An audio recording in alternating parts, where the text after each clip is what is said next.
Hello दोस्तों, मैं रामलाल केवट आप सभी का बहुत बहुत स्वागत करता हूं मेरे यूट्यूब चैनल केवट सर का गणित क्लास में। दोस्तों, आज का हमारा टॉपिक है लघुत्तम समापवर्त से संबंधित महत्वपूर्ण प्रश्न। यहां पर कुल 5 अलग अलग तरह के प्रश्न लघुत्तम समापवर्त से संबंधित इस ग्रीन बोर्ड पर लिखा गया है और पांचों अलग अलग तरह के प्रश्न को हम किस तरह समझते हुए हल कर सकते हैं, ये मैं इस वीडियो में बताऊँगा। तो जो बच्चे जवाहर नवोदय विद्यालय प्रवेश परीक्षा की तैयारी कर रहे हैं वे, और जो कंपटीशन यानी प्रतियोगी परीक्षाओं की तैयारी कर रहे हैं वे बच्चे, साथ ही साथ अभी नास नाम का जो एक टेस्ट होने वाला है नेशनल अचीवमेंट सर्वे के द्वारा, तो वो उस परीक्षा की जो बच्चे भी तैयारी कर रहे हैं जो कि 12 तारीख को आयोजित होना है, तो उनके लिए भी यह जो वीडियो है वो बहुत लाभकारी सिद्ध होने वाला है। तो अगर आप मेरे चैनल में नए हैं तो मेरे चैनल को सब्सक्राइब जरूर कर लीजिए और वीडियो को लाइक करना मत भूलिए, क्योंकि वीडियो बहुत मेहनत से बनाते हैं। आपका एक लाइक हमें प्रोत्साहित करता है और अच्छे से अच्छे वीडियो बनाने के लिए। तो चलिए देरी न करते हुए शुरू करते हैं आज का यह वीडियो। लघुत्तम समापवर्त से संबंधित महत्वपूर्ण प्रश्न। सबसे पहला प्रश्न लेते हैं। देखिए, सबसे पहला प्रश्न आप लोगों के सामने लिखा है, कोष्टक में लिखा है 3 गुणित 5 गुणित 11। दूसरे कोष्टक में लिखा है 2 गुणित 3 गुणित 7 गुणित 11। ठीक, इसके बाद तीसरे कोष्टक में लिखा है 2 गुणित 3 गुणित 13। इस तरह यहाँ हमें 3 संख्या मिला है जो कि 3 कोष्टक में मिला है। तीनों देखिए गुणनफल के रूप में है। तो इस तरह के प्रश्नों को कैसे हल करें ये दिमाग में नहीं समझ आता, क्योंकि हम अलग से संख्या दिया हो, जैसे इस तरह दिया हो, तो इनका लघुत्तम समापवर्त 3 संख्या दिया है तो उसको किस तरह गुणनखंड विधि से यानी अभाज्य गुणनखंड विधि से या अपवर्त विधि से ज्ञात करते हैं ये तो जानते हैं, लेकिन ऐसे गुणनफल के रूप में कोष्टक में दिया हो तो उसको कैसे हल करें, बच्चों को थोड़ा दिक्कत होता है। तो इसका आज सबसे सरलतम तरीका मैं आप लोगों को बताऊंगा। वीडियो को बिना स्किप किए लास्ट तक देखिए। बेहद मज़ेदार और बेहद ही इंटरेस्टिंग प्रश्न इस आज ये जो वीडियो है इसमें 5 अलग तरह के बेहद इंटरेस्टिंग प्रश्न समाहित किया हूं। तो चलिए शुरू करते हैं इस प्रश्न को। देखिए, जब इस तरह के प्रश्न को हल करते हैं तो क्या करते हैं, बड़े संख्या का क्या लिख दिया जाता है, अपवर्त यानी कि गुणाज लिख लो, जिसे हम पहाड़ा भी बोलते हैं। फिर उसके बाद क्या करते हैं, इनसे चेक करते हैं कि 6 के पहाड़ा में 24 आ रहा है, 12 के पहाड़ा में भी 24, मतलब यही क्या है, लघुत्तम समापवर्त है। या फिर अभाज्य गुणनखंड विधि से हल करते हैं। तो ये अलग नियम है। ये जो प्रश्न है इसको अलग तरीका से हम इसका भाज्य गुणनखंड या अपवर्त विधि नहीं यूज करेंगे। क्या करेंगे, देखिए आप देखिए कोष्टक में जितने भी संख्याएं लिखी हुई हैं वो सभी अभाज्य संख्या है। 3, 5, 11 सब अभाज्य है। ये भी सब अभाज्य संख्या है और ये भी सभी अभाज्य संख्या है। अब इसका अगर लघुत्तम समापवर्त निकालना है तो क्या करेंगे, देखिए शुरू से देखिए, क्या 2 है, सब में देखना है कि 2 लिखा है सबसे छोटा अभाज्य संख्या, तो 2 को लिख देंगे। 2 से बड़ा अभाज्य संख्या 3 आता है, तो क्या 3 लिखा है, इसमें तीनों में लिखा हुआ है, उसको एक बार लिखो। 3 के बाद बड़ा अभाज्य संख्या 5 आता है, इस तरह देख लीजिए।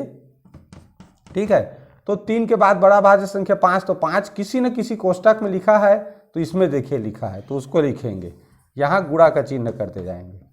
ठीक, अब देखिए 5 के बाद बड़ा अभाज्य संख्या 7 आता है, तो क्या इसमें 7 लिखा है, देखिए यहाँ लिखा है, तो लिखेंगे इस तरह। 7 के बाद बड़ा अभाज्य संख्या 11 होता है, तो 7 11 लिखा है, इसमें भी लिखा है, इसमें भी, तो 11 एक ही बार लिखना है।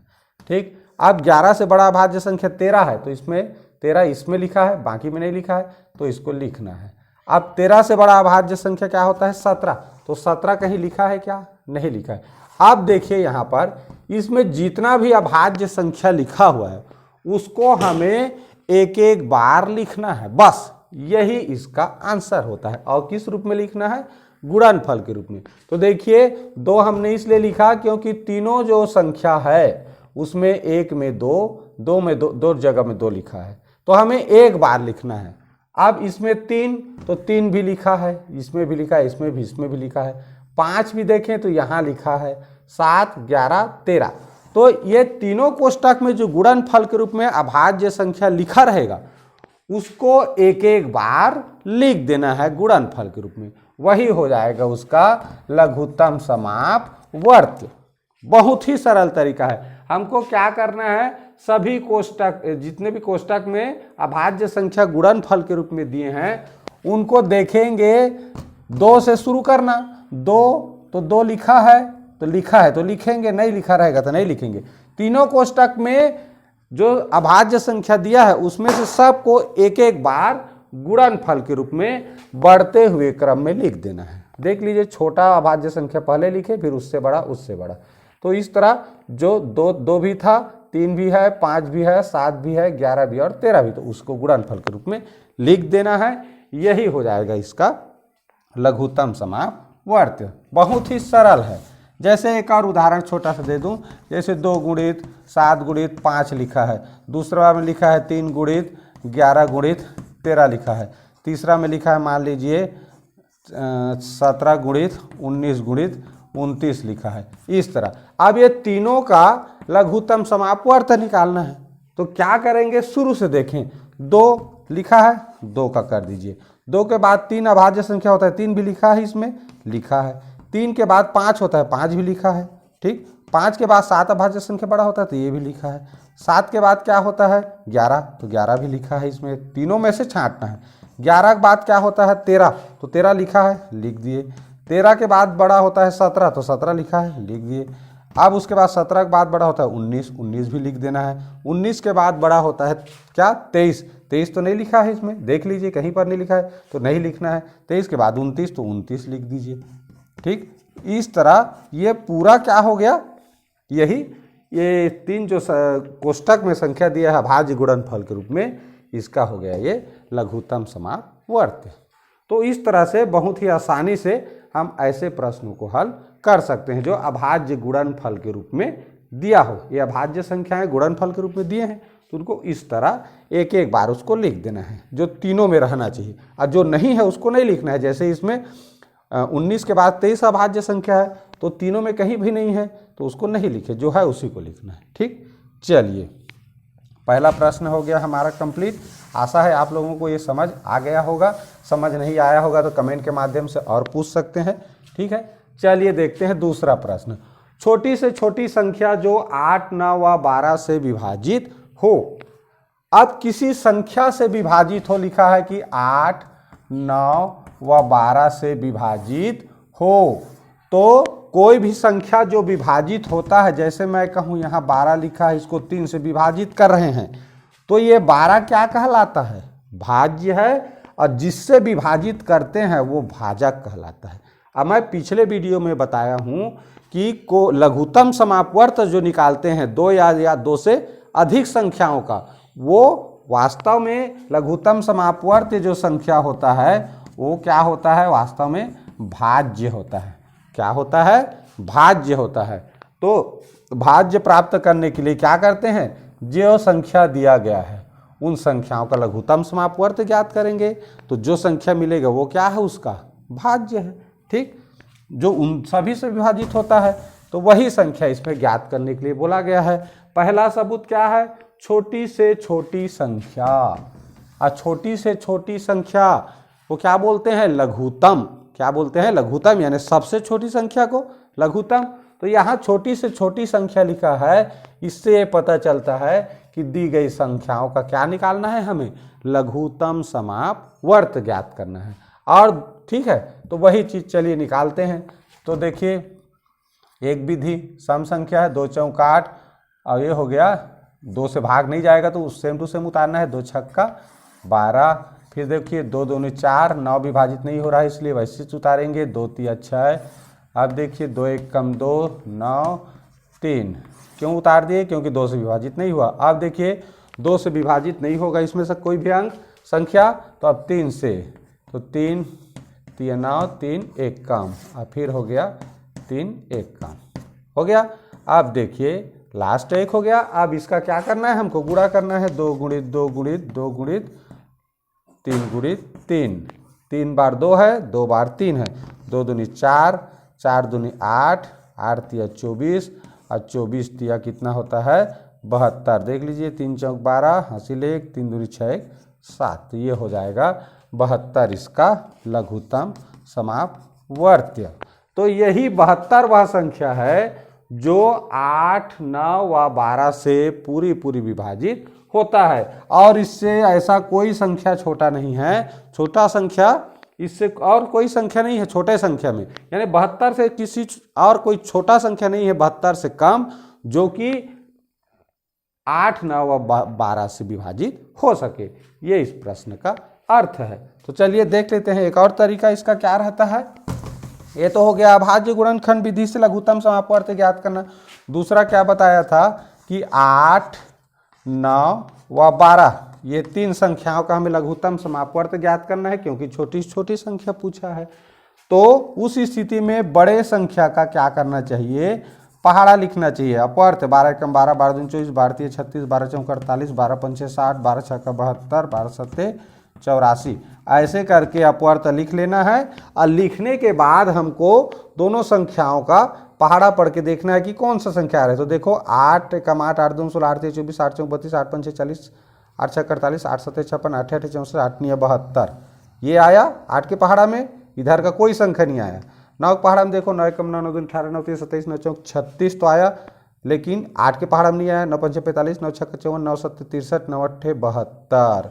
तो यही वो संख्या है जो 8 के भी पहाड़ा में आ रहा है और 9 के भी पहाड़ा में आ रहा है। और चूंकि 12 के अपवर्त्य है तो 12 का तो 12 के पहाड़ा में आएगा ही। तो यही वो संख्या है जो कि 8, 9 और 12 से पूर्णतः विभाजित हो रहा है, यानी पूरी तरह भाग जा रहा है। ठीक, तो इस विधि से भी हम लघुत्तम समापवर्त्य ज्ञात कर सकते हैं।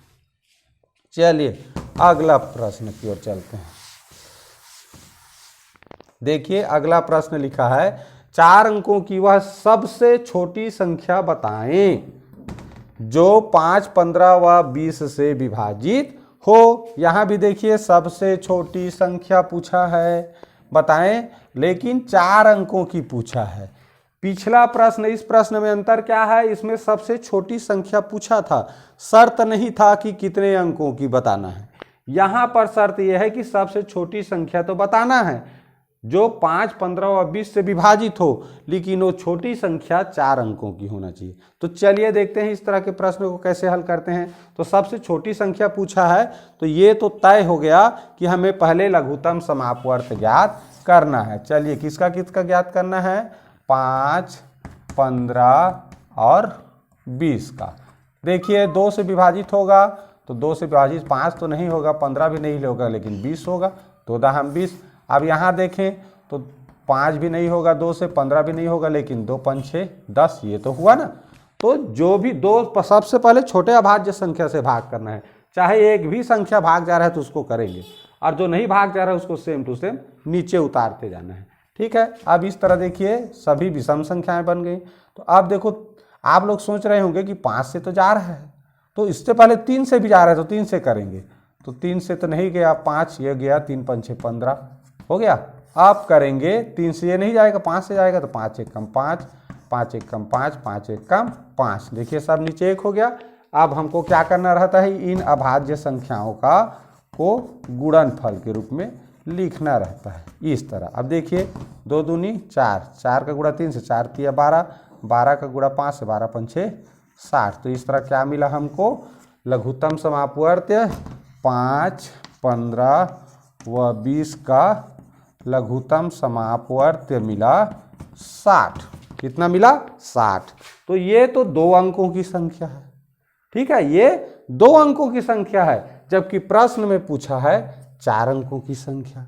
तो 4 अंकों की संख्या पूछा है तो कैसे करेंगे, याद रखें लघुत्तम समापवर्त्य जो भी निकलता है उसका गुणज ही इन तीनों, ये मान लीजिए 5, 15 और 20 का लघुत्तम समापवर्त्य 60 है अगर, तो 60 का जो गुणज होगा, 60 का जो पहाड़ा पढ़ेंगे इस तरह, 60 एकम 60, 60 दूनी 120, 60 तिया 180, इस तरह 60 के पहाड़ा में यानी 60 का जो भी गुणज होगा वही संख्या ही 5, 15 और 20 से विभाजित होता है। ये चीज ये मैं पिछले वीडियो में भी बता चुका हूँ। तो ठीक है, तो ये हो गया, हम 60 को जान लिए कि इन तीनों संख्याओं का लघुत्तम समापवर्त है। अब 4 अंकों की कौन सी संख्या होगी ये कैसे जाने? तो हमको क्या करना है, इस 60 के साथ ऐसे संख्या का गुणा करके देखना है जिससे 4 अंकों की संख्या मिले। जैसे 4 अंकों की सबसे छोटी संख्या क्या है, देखिए सबसे छोटी संख्या 1000 है। तो हम ऐसे संख्या का गुणा करें कि ये 1000 हो जाए या 1000 से थोड़ा बड़ा हो जाए। तो देखिए, जैसे मान लीजिए मैं यहाँ अगर 100 का गुणा करता हूँ, 100 का गुणा करता हूँ तो क्या बन जाएगा, 6000 बन जाएगा। तो 6000 तो 1000 से काफ़ी ज़्यादा है। तो देखिए इधर 50 का गुणा करके देखूँ, तो 50 का गुणा करूँगा तो देखिए 6 5 6 30, 3000। और इससे भी छोटा हो सकता है, मान लीजिए 20 का गुणा करूँ तो देखो 2 शून्य आएगा, दोनों तरफ 2 शून्य है तो अच्छा है, दूनी 12, ये हुआ 1200। अब 2 का गुणा किए तो आया। अब मान लीजिए मैं एक कम करके देखता हूँ, यानी कि इसको 19 करके देखता हूँ, तो ये हो गया 19 शून्यम शून्य, और 19 का 6 बार पढ़ा तो 6 निया 54, हासिल 5, 6 कम 6, 6 5 11, ये हो गया 1140। ठीक, अब देखते हैं ये भी 3 संख्या, तो अब 18 का करके देखते हैं। तो 18 करके देखते हैं तो 18 शून्यम शून्य, अब 8 छक्का 48, हासिल 4, 8 8 6 48, 6 कम 6, 6 4 10, तो ये हो गया 1080। अभी भी हो सकता है 17 में आ जाए, 1080 आया इसमें। अब देखो 7 से 17, 17 शून्यम शून्य, अब 6 7 42, हासिल 4, 6 कम 6 और 6 4 10, ये हो गया। तो 60 का जब गुणा किए इससे तो कितना है, 1020। अब 1020 अब 16 का करके देखते हैं। ठीक है, तो अब देखें तो 6 शून्यम शून्य और 16 शून्य शून्य। अब उसके बाद कर लेते हैं, चलिए 16 शून्यम शून्य और 16 छक्का तो 6 छक्का 36, हासिल 3 और 6 कम 6 3 9। तो ये 3 अंकों की बन गया। इसका मतलब ये जो 17 से गुणा किए तो कितना मिला हमको, देखो 17 शून्यम शून्य, 6 7 42, 6 कम 6 6 4 10, यानी 1020 ही वह संख्या है जो 4 अंकों की, वह छोटी छोटी संख्या पूछा गया है। तो देखो ये 4 अंकों की है, तो 4 अंकों की छोटी छोटी संख्या 1020 है, जो कि 5 15 व 20 से पूरी भाग जा रही है। तो यहाँ पर वास्तव में आप लोगों को करना क्या है ये बता देता हूँ। हमको यहाँ ऑप्शन का सहारा लेना है। हमें जो ऑप्शन दिया रहेगा उसमें से सबसे छोटा जो संख्या दिया रहेगा, 1000 सबसे छोटा संख्या है, तो 1000 के करीब जो छोटा संख्या दिया रहेगा उसको हमें इन तीनों में से किससे भाग जा रहा है, मान इसका लघुत्तम निकाल लिया 60, तो इस 60 से कौन भाग जा रहा है, ठीक है, उसी को चेक करना है, फिर उससे हमें पता चल जाएगा। ठीक है, तो ये ऑप्शन से ज़्यादा अच्छा है। इसमें पहले लघुत्तम निकालेंगे और लघुत्तम से 4 अंकों की सबसे छोटी संख्या पूछा है, तो 1000 या 1000 के सबसे नज़दीक का जो संख्या है उस संख्या को भाग करके देखना है, और जो भाग चला जाएगा वही उसका आंसर होता है। ठीक, चलिए ये हो गया हमारा तीसरा प्रश्न। अब देखें वह छोटी से छोटी संख्या कौन सी है जिसमें 3 जोड़ें तो 15 18 30 35 से पूरी भाग चली जाए। इस प्रश्न को मेरे एक सब्सक्राइबर ने पूछा था कि सर इसमें 3 जोड़े लिखा रहता है लेकिन प्रश्न में कहीं पर भी जोड़ा नहीं जाता, तो बच्चा कैसे समझेगा कि इसमें 3 जोड़े लिखा है, तो करना क्या है। तो चलिए समझते हैं। ठीक है, प्रश्न को हल करेंगे तब समझ आएगा। देखिए एक उदाहरण देता हूं। मैं कहूं कि 5 में क्या जोड़ें, 5 में क्या जोड़ें कि 3 से विभाजित हो जाए, 3 से विभाजित हो जाए। तो आप हो जाए तो क्या करोगे, देखो क्या जोड़ें, तो देखो 5 में अगर हम 1 जोड़ लेते हैं तो ये 6 हो जा रहा है, और ये 6 क्या है 3 से विभाजित हो जाएगा, लिखा है ना 5 में क्या जोड़ें कि 3 से विभाजित हो जाए। मैं पूछ रहा हूं मान लो, तो भाई 5 में उसको जोड़ के देखेंगे, तो 5 में जोड़ के देख रहे हैं तो 6 मिल रहा है, और ये 6 5 से विभाजित, किससे विभाजित हो रहा है? 3 से विभाजित हो रहा है। अब यहाँ पर मैं कहूँ कि 5 में क्या जोड़ें, 5 में क्या जोड़ें कि वो 3 व 9 से विभाजित हो जाए, 3 व 9 से विभाजित हो जाए। तो क्या करेंगे? 3 और 9 से विभाजित होना माने उस संख्या का लघुत्तम समापवर्त। तो 3 व 9 का लघुत्तम समापवर्त क्या होता है? 9 होता है, हम लोग जान रहे हैं, क्योंकि 9 3 के भी पहाड़ा में आता है, 9 के भी पहाड़ा में आता है। इसका मतलब कि 5 में क्या जोड़ें, अब बताइए। तो 5 में अगर 9 प्राप्त कर 9 विभाजित होता है, स्वाभाविक सी बात है 4 जोड़ना पड़ेगा, तब हमको 9 प्राप्त होगा। ठीक, तो उसी तरह का ये प्रश्न है। इसमें लिखा है वह छोटी से छोटी संख्या कौन सी है जिसमें 3 जोड़ें तो इतना से पूरी तरह विभाजित हो जाए। अब ये जो 5 बोला हूँ यही प्रश्न में दिया रहता है, यानी कि उस संख्या को जानना रहता है कि इस संख्या में क्या जोड़ें कि 3 व 9 से विभाजित हो जाए, ऐसे कह रहा है। तो इसका लघुत्तम जान लिए। अब किसमें तो जोड़े कह रहे हैं, तो जिस संख्या में जोड़े कह रहे हैं उसको तो घटाकर प्राप्त करेंगे ना। ये 5 जानना है तो इस 9 में 4 को घटाएंगे तभी तो प्राप्त होगा। भाई उस संख्या में क्या जोड़ें कि 3 और 9 से विभाजित हो जाए कह रहे हैं। तो भाई 3 और 9 से विभाजित हो जाए कह रहे हैं, तो ये 9 तो लघुत्तम समापवर्त निकाल के जान जाएंगे, लेकिन उसमें जोड़ें तो इससे कम होगा तभी तो जोड़ने पर लघुत्तम समापवर्त मिला ना। तो 4 उसमें घटाए कर अब मिलेगा वो संख्या। ठीक, ऐसी है ये। तो जब भी इस तरह के प्रश्न आएंगे कि वह छोटी से छोटी संख्या कौन सी है जिसमें 3 जोड़े कि 5 जोड़े, तो संख्या से पूरी तरह विभाजित हो जाएगी। ठीक है, तो पहले तो इसका लघुत्तम समापवर्त निकालेंगे और फिर ये 3 जोड़े लिखा है उसके जगह में लघुत्तम समापवर्त में से 3 को घटाएंगे। चलिए निकालते हैं। 15, 18 और 15, 18 और 30।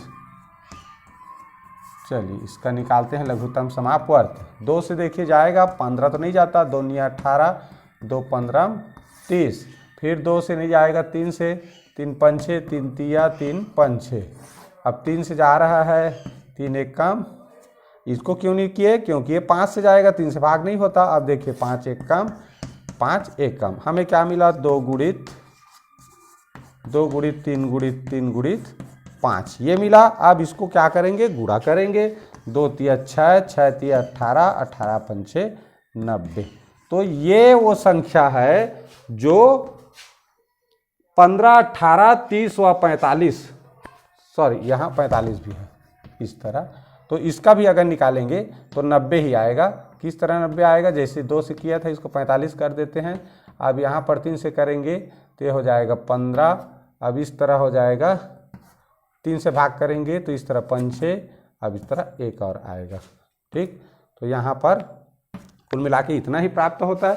तो 90 क्या मिला हमको? इसका लघुत्तम समापवर्त। प्रश्न में पूछा है कि जिसमें 3 जोड़े तो ये प्राप्त होगा, ये 3 जोड़ने पर प्राप्त हुआ है। तो प्रश्न में पूछा है कि वह छोटी से छोटी संख्या जिसमें 3 जोड़े तो ये प्राप्त हुआ। तो भैया किसमें 3 जोड़ने से 90 मिला? तो 90 में से 3 को घटाएंगे तब तो पता चलेगा। तो इस तरह हो गया 87, यानी कि 87। इसी को इसे एक जगह में रख के देखो, 87 वह संख्या है जिसमें 3 जोड़ने पर 15, 18, 30, 45 से पूरी भाग जा रही है। तो ये 87 में 3 जोड़ने पर तो जा रही है ना। तो इसका मतलब जब भी जितना भी जोड़े लिखा रहेगा तो लघुत्तम समापवर्त निकालना है, फिर उसमें से कितना जोड़े लिखा है उसको घटाना है, और घटाने के बाद जो संख्या मिलेगा वही क्या होगा? उसका उत्तर होगा। समझ आ गया होगा। तो ध्यान क्या रखना है? वह छोटी से छोटी संख्या लिखा है तो लघुत्तम निकालना है, इतना तय हो गया।